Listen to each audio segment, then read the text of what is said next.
स्मिताज किचनमध्ये सगळ्यांचं स्वागत आहे। तर आज आपण बनवणार आहे फरसाणची भाजी। कोल्हापूरहून सिद्धू पाटील यांची कमेंट आली होती फरसाणची भाजीची रेसिपी, तर त्यासाठी आज आपण बनवत आहे। तर चला बनवूया। गॅसवरती कढई ठेवून त्यामध्ये 2 चमचे तेल टाकायचं आहे आपल्याला, जिरे मोहरी टाकायची आहे, कढीपत्ता टाकायचा आहे। आता कढीपत्ता तडतडल्यानंतर मग त्यामध्ये आता आपल्याला लसूण आणि अद्रकची पेस्ट टाकायची आहे। त्याला थोडं चमच्याने फ्राय करून घ्यायचं आहे आणि आता त्यामध्ये कांदा टाकायचा आहे, जो की आपण मीडियम साइज मध्ये कट केलेला आहे। मोठा एक कांदा कट केलेला आहे। आता त्याला गोल्डन कलर येण्यापर्यंत फ्राय करून घ्यायचा आहे आपल्याला। पाहू शकता की कसा गोल्डन कलर आलेला आहे। मंद आचेवरती ठेवून आपल्याला कांदा तळून घ्यायचा आहे, जो की ब्राऊन कलर होण्यापर्यंत।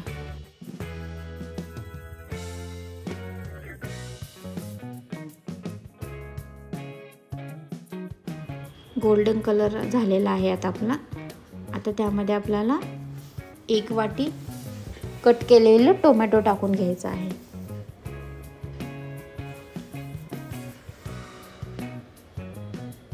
टोमॅटोलाही थोडंसं मिक्स करून घ्यायचं आहे आपल्याला। आणि आता आपल्याला यामध्ये मीठ टाकायचं आहे। मीठ टाकून कारण कांदा आपला तळलेला आहे आणि जर आपण आता मीठ टाकलं तर टोमॅटो आपला मऊ होईल, म्हणून आता नंतर त्यामध्ये हळद टाकून घ्यायचं आहे, लाल तिखट, गरम मसाला, धने पावडर आणि मिक्स करायचं आहे।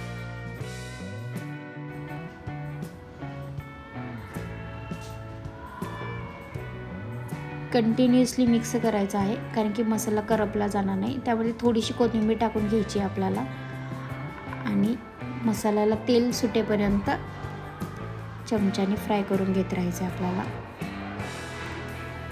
बघू शकता तुम्ही मसाल्याला थोडं तेल सुटत आहे। आता त्यामध्ये आपल्याला 2 ग्लास पाणी ओतायचं आहे। गरम केलेलंही ओतू शकता, भाजी लवकर होते। आधी 1 ग्लास ओतलेला आहे मी पाणी आणि आता नंतर 1 ग्लास पाणी ओतणार आहे त्यामध्ये। अजून 1 ग्लास पाणी ओतते आणि आता हे पाणी आपल्याला उकळू द्यायचं। उकळी आली की मग त्यामध्ये फरसाण टाकूया आपण।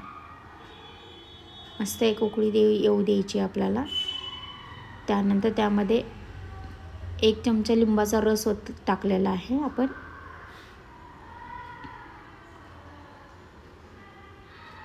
बघू शकता आपल्याला भाजीला तरी आलेली आहे आणि चांगली उकळी आलेली आहे।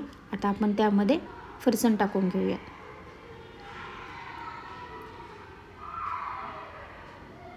मी ही भाजी 3 माणसांसाठी केलेली आहे, त्या अकॉर्डिंग तुम्ही करू शकता। कोथिंबीर टाकून आपली भाजी तयार झालेली आहे। आता चमचा फिरवून फक्त 1 उकळी येऊ द्यायची आहे। आता आपली भाजी तयार आहे। आता आपण भाजी सर्व करूयात। चला तर भाजी नक्की ट्राय करा। रोजची भाजी खाऊन कंटाळा आला असेल तर ही भाजी झटपट आणि चमचमीत करू शकतो। ही भाजी नक्की ट्राय करा आणि मला कमेंटमध्ये सांगा कशी झाली होती।